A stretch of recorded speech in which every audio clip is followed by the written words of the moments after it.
Pues este es el primer tema del temario y, como no podría ser de otra forma, hace referencia al concepto de contrato, que es a lo que vamos a dedicar este cuatrimestre en el ámbito de la asignatura Derecho Civil.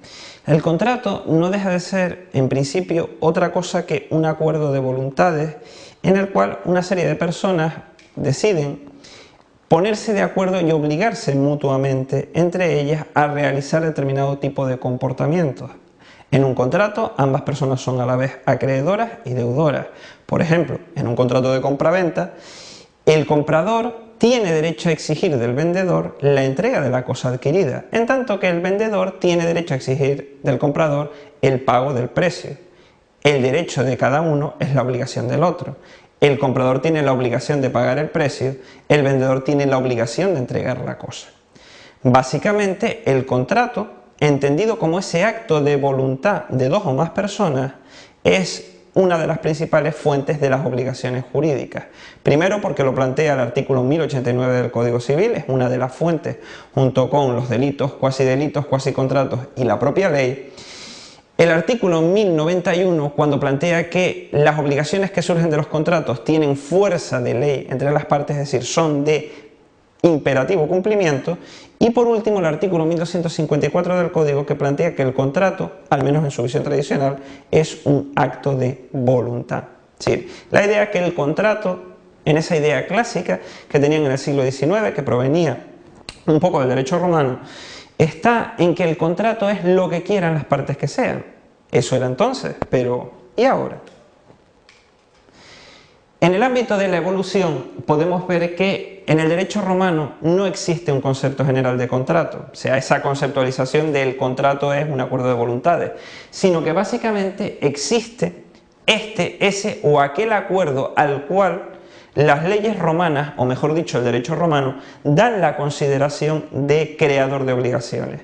El valor no es la voluntad, sino el formalismo que se desarrolla. Por ejemplo, en el ámbito de la compraventa de un inmueble no era relevante la voluntad de celebrar ese intercambio, sino toda una serie de actos rituales en los cuales el comprador y el vendedor daban una vuelta completa a la finca, donde se llevaba a cabo el tocamiento de un determinado tipo de metal con un determinado tipo de vara, y era ese ritual correctamente realizado lo que generaba la obligación de intercambiar cosas por precio. Concretamente, pues se habla de formas que implican la entrega, formas mediante la expresión de determinado tipo de palabras o determinado tipo de escritos, y un poco más adelante ya todo ese ritual va perdiendo su sentido en favor del factor real, que es precisamente la voluntad, el consenso que vemos aquí. Un poco más adelante, por un lado el derecho canónico con el valor a la palabra dada y sobre todo el derecho mercantil en la Baja Edad Media, con la necesidad de ir eliminando rituales engorrosos y favorecer la celeridad en el tráfico, van haciendo desaparecer poco a poco esos actos rituarios y dando más valor cada vez más a lo que es la naturaleza del contrato entendida como un acuerdo. No obstante, como veremos, existen todavía restos de esa ritualidad, de ese formalismo en determinado tipo de contratos. En el ámbito económico que nos movemos aquí, el contrato de donación de bienes inmuebles ha de ser siempre ante notario, en escritura pública. Y fuera de él, en el derecho de familia, el contrato rituario y formal por antonomasia es el matrimonio. Si no hay rito, pese a que exista el acuerdo de crear una comunidad de vida en común, no existe matrimonio. La diferencia entre parejas de hecho y parejas de derecho. Por último, la codificación en el siglo XIX introduce por fin el contrato como concepto general. Hay una serie de contratos regulados en la ley, pero pueden existir válidamente como generadores de obligaciones otros contratos que no tienen esa regulación más allá de lo que las partes quieren que sea. A día de hoy, sin embargo, esa idea de ese concepto como el contrato generador de obligaciones como derivado de la voluntad en pie de igualdad que plantea la contratación clásica, donde ambas partes contratantes son libres de celebrar contrato y ambas pueden imponerse o negociar condiciones, pues se ha visto sometida a una serie de presiones vinculadas a los tiempos contemporáneos en los que nos movemos. Por ejemplo, ¿qué sucede cuando desarrollamos un contrato con una persona que no está físicamente delante de nosotros, es decir, toda la contratación telefónica, toda la contratación a través de Internet, toda la compra y venta de bienes de consumo por catálogo.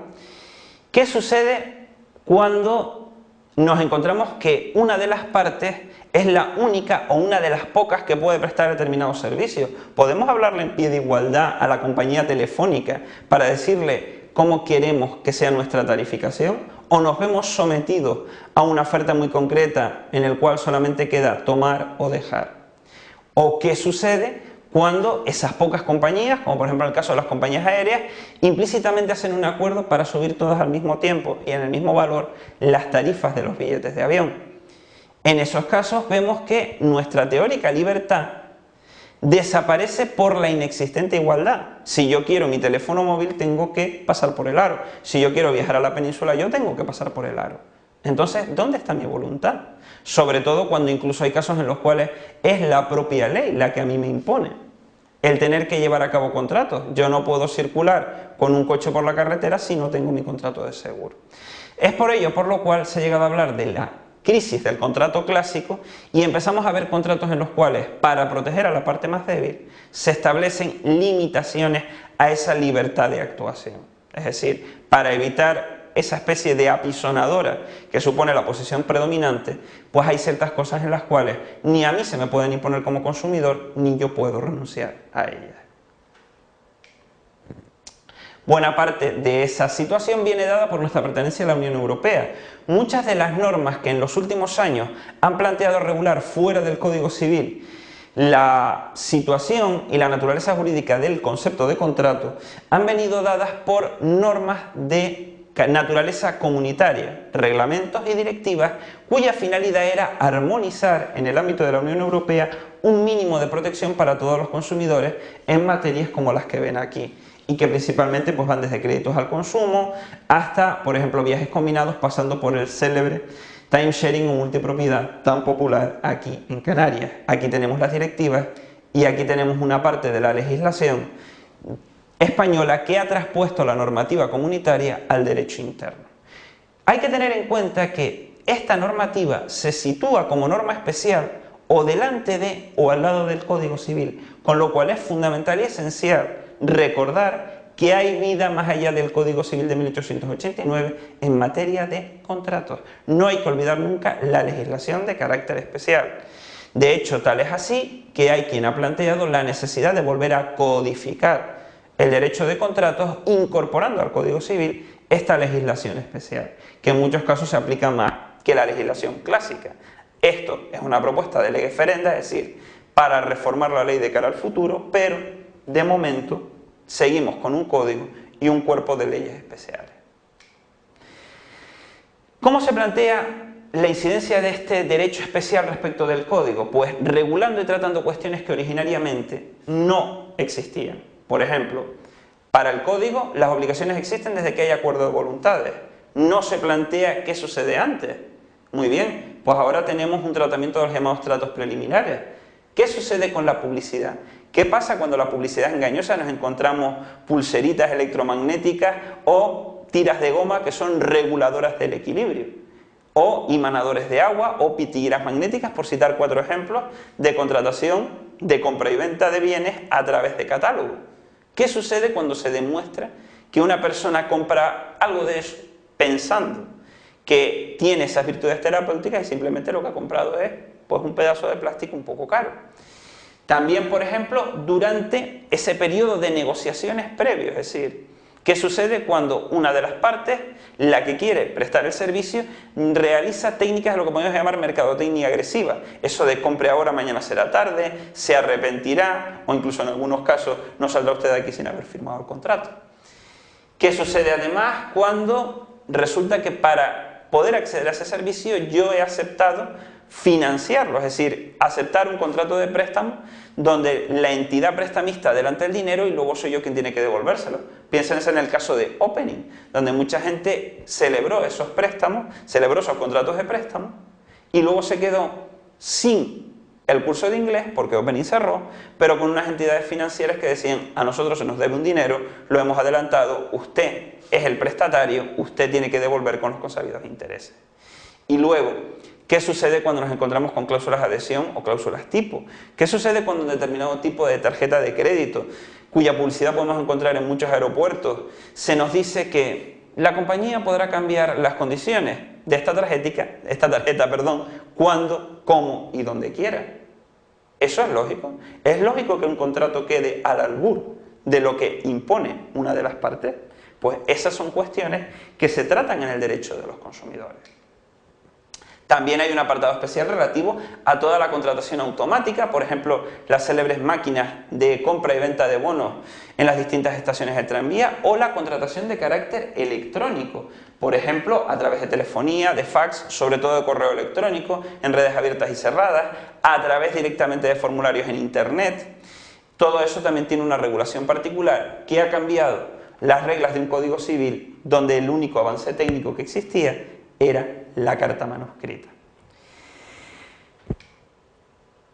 También hay que tener en cuenta que los contratos son múltiples y en ese ámbito existen diversas clasificaciones, pues podemos plantear contratos que plantean obligaciones para ambas partes. La compraventa es el paradigma. Por ejemplo, el comprador recibe la cosa y da el precio. El vendedor recibe el precio y da la cosa. Otros son unilaterales. Hay obligaciones para una sola de las partes. La donación implica que el donante se obliga a dar la propiedad de algo al donatario, pero el donatario no tiene ninguna contraprestación que darle. Respecto de la causa, podemos hablar de contratos onerosos, la compraventa, doy y recibo, o gratuitos, doy pero no recibo, la donación. En ese ámbito, por ejemplo, podemos también hacer otra distinción entre conmutativos y aleatorios. Hay casos en los cuales una de las prestaciones está sometida a la pura suerte. Por ejemplo, piensen ustedes en el ejemplo que veíamos hace un momento, el contrato de seguro del coche. ¿Para qué tengo yo un contrato de seguro? Pues para aquellos casos en los cuales yo sufra un percance o lo provoque. A lo mejor yo soy un conductor muy bueno y cuando me retiren el carné por excesiva senectud, yo nunca habré hecho uso de la prestación que la compañía aseguradora tiene para conmigo. Pero yo a cambio sí he pagado religiosamente la prima de mi póliza todos los años. Ahí tenemos un ejemplo de pura suerte. Una de las prestaciones es segura, la otra es aleatoria. En cuanto a la forma, podemos hablar de contratos que se perfeccionan por el mero acuerdo de las partes, consensuales como la compraventa, otros de carácter real, donde no solamente basta el consenso, sino que hay que entregar una cosa, como el préstamo, y otros que son formales. Formales implica que tiene que haber un específico rito, la escritura pública del notario en la donación de inmuebles, la celebración según el ritual establecido ante un ministro de una de las 4 confesiones religiosas reconocidas, ante el alcalde o ante el juez de primera instancia en el caso del matrimonio. No hay rito, no hay contrato, no hay obligaciones. Y luego, en cuanto a su regulación, podemos encontrar contratos típicos, que son aquellos que están regulados en el ámbito del ordenamiento jurídico, por ejemplo, la compraventa, la donación, en el Código Civil, los arrendamientos de vivienda, en su ley propia, los arrendamientos rústicos, en su ley propia, los seguros, en la ley de contrato de seguros, y otros contratos que son típicos desde el punto de vista del mercado, pero no tienen regulación legal. Por ejemplo, el leasing es un contrato válido, pero no tiene una ley propia, porque no ha sido necesario regularla más allá de las reglas o leyes especiales que tratan los contratos en general. Dentro de los contratos típicos podemos encontrar contratos forzosos. Hay que llevar a cabo el contrato si queremos acceder a un servicio. De nuevo el tema del contrato de seguro del coche y el tráfico rodado. La libertad que tengo yo es la de elegir entre una compañía de seguros u otra. Y otros que se llaman contratos normados, en los cuales una parte del contenido viene predeterminado por ley. Por ejemplo, en aquellos contratos que se celebran fuera de establecimiento mercantil, sobre todo a través de venta por catálogo o a través de la teletienda, existe una cláusula que plantea: si no queda satisfecho, le devolvemos su dinero. Eso no es una concesión que nos hace la empresa, sino que es una ley que dice que cuando yo no tengo el producto delante, puede ser que haya diferencias entre lo que venía por catálogo y lo que yo me encuentro. Y que lo que yo me encuentro no sea lo que yo esperaba. Pues yo tengo un plazo de tiempo para desistir del contrato, es decir, pedir la retirada del producto sin ningún tipo de coste a mi cargo. Es decir, sin ningún tipo de descuento, ni gastos de envío, etc. una parte del contrato ya viene preregulada y está fuera de la voluntad de las partes. Ni la empresa del catálogo me lo puede negar, ni yo puedo renunciar a ella. Tengan en cuenta siempre una cuestión: los contratos, como todas las instituciones jurídicas, no son neutrales. La regulación que vemos aquí, o la que vamos a ver en los temas posteriores, viene dada por la existencia de una serie de grupos de presión que plantean, en base a sus intereses, que la regulación ha de ser en uno u otro sentido. ¿Por qué, por ejemplo, en determinado tipo de bienes de consumo se plantea la posibilidad del cambio gratuito y en otras se plantea la cuestión de la reparación? ¿Por qué en un momento determinado se establece, por ejemplo, una serie de cláusulas de penalización o de fidelidad que obligan a una persona a permanecer entre 18 y 24 meses en una compañía telefónica o en una compañía de internet? ¿Por qué tenemos una regulación tan prolija en materia de consumidores? Pues porque en muchos casos la realidad ha generado problemas vinculados a una contratación donde siempre va a haber una parte débil que necesita ser protegida. Y en otros casos la regulación viene dada en un sentido o en otro porque existen grupos de presión a los que puede interesar más o menos que la regulación discurra por un camino o por otro completamente diferente, o porque genera determinado tipo de problemas. Por ejemplo, en un periodo de 30 años, España ha tenido 3 legislaciones distintas en materia de arrendamientos urbanos. La del 64 era muy favorable al arrendatario, la del 85 era muy favorable al arrendador. La actual intenta establecer un equilibrio, pero recuerden siempre que el valor de las normas viene dado por su eficacia a la hora de resolver los problemas que generan su necesidad.